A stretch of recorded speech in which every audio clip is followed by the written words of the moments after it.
કદાચ મરદ માણસ હોય ને ક્યાં હોરું ન લાવી શકે પણ જેથી આ હૃદય રોતું હોય ને તેથી એની સિવાય કોઈ ન સાંભળતું હોય સાહેબ. આપણે નીલો કહેતો હતો ને આ ભાવી જાય તો ભાઈઓ કદાચ મૂકી દે, ભાઈ બંધે કદાચ દગો દઈ દે, પણ આનું ભજન કર્યું હોય ને તો સાહેબ જીવવી ક્યાં સુધી દગો ન આપે એ ભરોસો લખી નાખે. એટલા માટે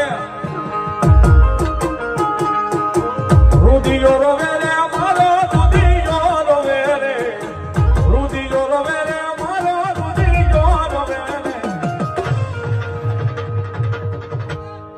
કુળદેવી ચામુંડ વિના રુધિયો રોવે.